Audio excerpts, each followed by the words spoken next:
ಪ್ರಿಯ ವೀಕ್ಷಕರೇ, ಒಬ್ಬ ಸಾಮಾನ್ಯ ಸೋಷಿಯಲ್ ಮೀಡಿಯಾ ಇನ್ಫ್ಲುಯೆನ್ಸರ್ ಈಗ ಇಡೀ ಕರ್ನಾಟಕದ ಮನೆ ಮಾತಾಗಲು ಸಾಧ್ಯವಾಗಿದ್ದಾದರೂ ಹೇಗೆ?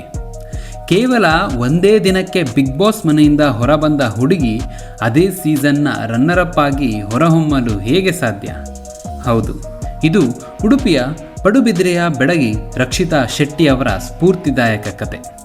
ಇವತ್ತು ನಾವು ರಕ್ಷಿತಾ ತುಳು ಟಾಕ್ಸ್ ಖ್ಯಾತಿಯ ಬಿಗ್ ಬಾಸ್ ಸೀಸನ್ 12ರ ರನ್ನರ್ ಅಪ್ ಆದಂತಹ ರಕ್ಷಿತಾ ಅವರ ಹುಟ್ಟು, ಬೆಳೆದ ರೀತಿ, ಅವರ ಬದುಕು ಹೇಗೆ ಬಿಗ್ ಬಾಸ್ ಜೀವನಕ್ಕೆ ಕಾಲಿಡಿಸಿತ್ತು ಮತ್ತು ಬಿಗ್ ಬಾಸ್ ಮನೆಯಲ್ಲಿ ರಕ್ಷಿತಾ ಅವರು ಹೇಗಿದ್ದರು ಎಂಬುದರ ಬಗ್ಗೆ ತಿಳಿಸಿಕೊಡುತ್ತೇನೆ.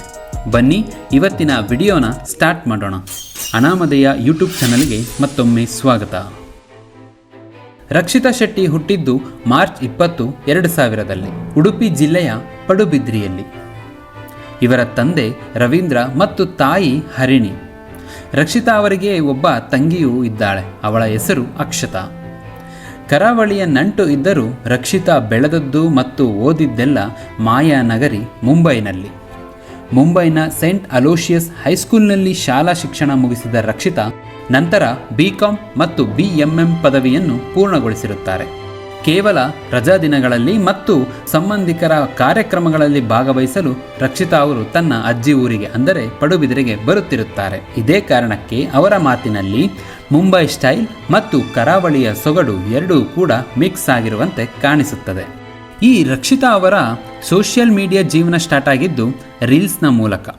ರಕ್ಷಿತಾ ತುಳು ಟಾಕ್ಸ್ ಎಂಬ ಹೆಸರಿನಲ್ಲಿ ಅವರು ಮಾಡುತ್ತಿದ್ದ ಕಾಮಿಡಿ ವಿಡಿಯೋಗಳು ಜನರಿಗೆ ಹತ್ತಿರವಾದವು. ಅಡುಗೆ, ಫ್ಯಾಷನ್ ಮತ್ತು ಕರಾವಳಿಯ ಸಂಸ್ಕೃತಿಯನ್ನು ಅವರು ತೋರಿಸುತ್ತಿದ್ದ ರೀತಿ ವಿಭಿನ್ನವಾಗಿತ್ತು.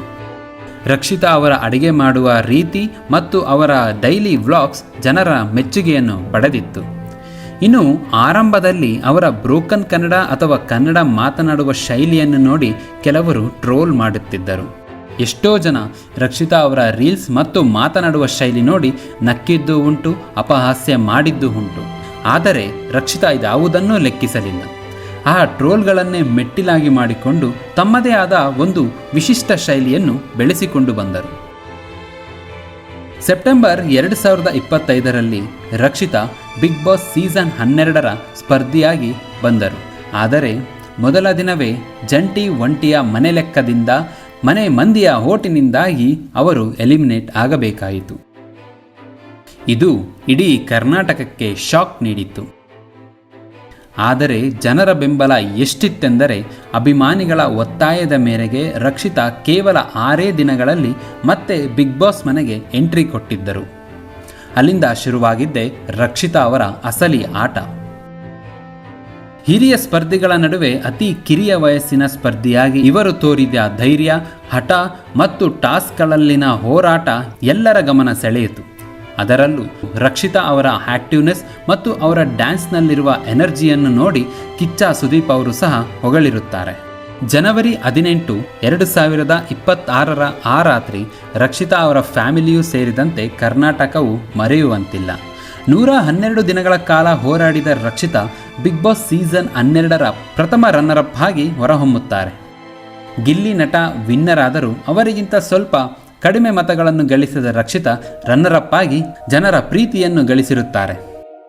ರನ್ನರ್ ಅಪ್ ಆಗಿ ರಕ್ಷಿತಾ ಅವರಿಗೆ ಸಿಕ್ಕ ಹಣ 20 ಲಕ್ಷ ಮೊತ್ತ ಮತ್ತು 5 ಲಕ್ಷಗಳ ಗಿಫ್ಟ್ ವೋಚರ್. ಇಂದು ರಕ್ಷಿತಾ ಶೆಟ್ಟಿ ಕೇವಲ ಯೂಟ್ಯೂಬ್ ಅಥವಾ ಇನ್ಸ್ಟಾಗ್ರಾಮ್ ಇನ್ಫ್ಲುಯೆನ್ಸರ್ ಅಲ್ಲ, ಅವರು ದೊಡ್ಡ ಬ್ರ್ಯಾಂಡ್ ಆಗಿ ಮತ್ತು ಒಂದು ನೇಮ್ ಮತ್ತು ಫ್ರೇಮ್ ಅನ್ನು ಗಳಿಸಿಕೊಂಡಿದ್ದಾರೆ. 2026ರ ಅಂದಾಜಿನ ಪ್ರಕಾರ ಅವರ ಒಟ್ಟು ಆಸ್ತಿಯ ಮೌಲ್ಯ 30ರಿಂದ 80 ಲಕ್ಷ ರೂಪಾಯಿಗಳಿರಬಹುದು ಎಂದು ಅಂದಾಜಿಸಲಾಗಿದೆ. ಬಿಗ್ ಬಾಸ್ ನಂತರ ಅವರಿಗೆ ಹಲವಾರು ಸಿನಿಮಾ ಮತ್ತು ದೊಡ್ಡ ಬ್ರ್ಯಾಂಡ್ಗಳಿಂದ ಅಡ್ವರ್ಟೈಸ್ಮೆಂಟ್ ಆಫರ್ಗಳು ಹರಿದು ಬರುತ್ತಿವೆ. ವೈಯಕ್ತಿಕವಾಗಿ ಇವರು ಇನ್ನೂ ಸಿಂಗಲ್ ಆಗಿದ್ದು ತಮ್ಮ ಕೆರಿಯರ್ ಮೇಲೆ ಹೆಚ್ಚು ಗಮನ ಹರಿಸುತ್ತಿದ್ದಾರೆ. ನೋಡಿದ್ರಲ್ಲ ವೀಕ್ಷಕರೇ, ಒಂದು ಸಣ್ಣ ಹಳ್ಳಿಯಿಂದ ಬಂದ ಒಂದು ಸಣ್ಣ ಹುಡುಗಿ ಟ್ರೋಲ್ಗಳನ್ನೆಲ್ಲ ದಾಟಿ ಇಂದು ಕರ್ನಾಟಕದ ಹೆಮ್ಮೆಯಾಗಿ ಬೆಳೆದಿರುವ ರಕ್ಷಿತಾ ಶೆಟ್ಟಿ ಅವರ ಪಯಣ ನಮ್ಮೆಲ್ಲರಿಗೂ ಒಂದು ದೊಡ್ಡ ಪಾಠವಾಗಿದೆ. ಅದಕ್ಕೆ ನಾನು ಯಾವಾಗಲೂ ಹೇಳುವುದು, ನಮ್ಮಲ್ಲಿ ಹಠ ಮತ್ತು ಛಲ ಹೊಂದಿದ್ದರೆ ನಾವು ಏನನ್ನು ಬೇಕಿದ್ದರೂ ಸಾಧಿಸಬಹುದು, ಎಂತಹ ಕಷ್ಟಗಳನ್ನು ಬೇಕಿದ್ದರೂ ಎದುರಿಸಬಹುದು ಎಂದು. ಈ ಥರದ ಹಲವಾರು ಉದಾಹರಣೆಗಳಲ್ಲಿ ರಕ್ಷಿತಾ ಶೆಟ್ಟಿ ಅವರ ಉದಾಹರಣೆಯು ಒಂದಾಗಿದೆ. ನಿಮಗೂ ರಕ್ಷಿತಾ ಶೆಟ್ಟಿ ಅವರ ಬಿಗ್ ಬಾಸ್ ಪಯಣ ಇಷ್ಟವಾಗಿದ್ದರೆ ವಿಡಿಯೋಗೆ ಲೈಕ್ ಮಾಡಿ ಮತ್ತು ರಕ್ಷಿತಾ ಅವರ ಯಾವ ಕ್ವಾಲಿಟಿ ನಿಮಗೆ ಹೆಚ್ಚು ಇಷ್ಟ ಎಂಬುದನ್ನು ನನಗೆ ಕಮೆಂಟ್ ಮೂಲಕ ತಿಳಿಸಿ ಎಂದು ಕೇಳುತ್ತಾ ನಿಮ್ಮ ಪ್ರೀತಿಯ ಅನಾಮಧೇಯ ಈಗ ಹೋಗಿ ಬರುತ್ತಾನೆ. ಧನ್ಯವಾದಗಳು.